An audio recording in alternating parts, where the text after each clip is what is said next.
महाराष्ट्राचे आराध्य छत्रपती शिवाजी महाराजांना वंदन करून, भारतरत्न डॉक्टर बाबासाहेब आंबेडकरांना वंदन करून आज इथे आयोजित भव्य नमो महारोजगार मेळाव्यामध्ये उपस्थित महाराष्ट्राचे मुख्यमंत्री, पूर्वी आपण सीएमच्या मध्ये चीफ मिनिस्टर, आता आपण कळलाय की सीएमच्या मतलब कॉमन मॅन, असे common man chief minister Shri आपले एकनाथ शिंदे साहेब, आपले उपमुख्यमंत्री देवेंद्रजी, माझे नेते माननीय देवेंद्रजी फडणवीस यांनी हा कल्पना महारोजगार मेळाव्याची नागपूरमध्ये आमच्या सर्वांना मार्गदर्शनमध्ये सुरू केली होती, असे लाडके उपमुख्यमंत्री माननीय श्री देवेंद्रजी फडणवीस, आपले उपमुख्यमंत्री हा रोजगार मेळावा मागे ज्यांचा प्रयत्न होता, ज्याने आदेश दिला की तो रोजगार मेळावा बारामतीमध्ये करावा, 30 वर्षापासून जे बारामती ते प्रतिनिधित्व करत आहे, असे आपले लाडले उपमुख्यमंत्री श्री अजित पवार साहेब, श्री दिलीप वलसे पाटीलजी, श्री उदय सामंतजी, उपसभापती श्री नीलम गोनेजी, माजी मुख्यमंत्री माननीय श्री शरदचंद्र पवारजी, लोकसभा सदस्य श्रीमती सुप्रिया सुलेजी, श्रीमती सुनित्रा अजित पवारजी, दादा भरणेजी, सर्व अधिकारी अटे मोठी संख्या में उपस्थित माझे विद्यार्थी बंधू भगिनींनो, मी जास्त वेळ घेणार नाही. फक्त हा जे कार्यक्रम आपला जॉब फेअर आपण आता आयोजित केलेला आहे, हे जॉब फेअर आपला चौथा जॉब फेअर आहे. आणि मी पूर्वी सांगितला की माननीय देवेंद्रजी फडणवीसने नागपूरमध्ये इथली सुरुवात केली होती.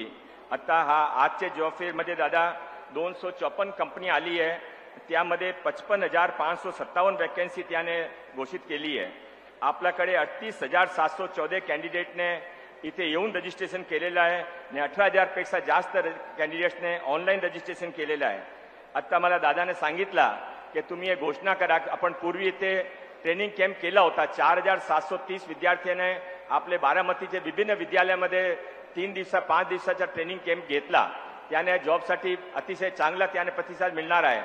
आता मला सांगण्यात आलं आहे की तुम्ही जे हे इथे सर्व विद्यार्थी आला, ज्याने इथे जॉब मिळेल त्याने बरोबर आहे, पण जॉब नाही मिळाला तर आपण प्रत्येक विद्यार्थ्यासाठी जोपर्यंत तिने जॉब किंवा स्वरोजगार मिळत नाही तोपर्यंत आपण इथे त्यांचे ट्रेनिंगची सुविधा डिपार्टमेंट महाराष्ट्र सरकारतर्फे सुरू करू.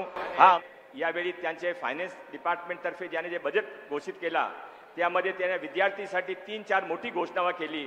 हे 1,000 कॉलेजमध्ये, महाराष्ट्राचे 1,000 कॉलेजमध्ये आपण स्किल कोर्सेस सुरू करणार आहे. 3 महिन्याचे आत ते सर्व कोर्सेस सुरू होईल. बारामतीचे पण विद्यार्थ्यांना त्याचा लाभ मिळेल. त्याशिवाय आपले जे 6 विभाग आहे त्या 6 विभागामध्ये आपण 6 इंटरनॅशनल अकॅडमी सुरू करू आणि 2,000 ग्रामपंचायतीमध्ये, आपल्याकडे 28,000 ग्रामपंचायत आहे. एकही ग्रामपंचायतमध्ये पूर्वी आपल्याकडे स्किल सेंटर न होता. मागच्या वर्षी माननीय देवेंद्रजीने 511 सेंटर्समध्ये स्किल सेंटर दिला होता. माननीय प्रधानमंत्रीजीने त्यांचा उद्घाटन केला. आता यावर्षी आपण नवीन 2,000 ग्रामपंचायतीमध्ये स्किल सेंटर सुरू करू. मी परत एक वेळा वेळेची मर्यादा समजून मी ते थांबतो.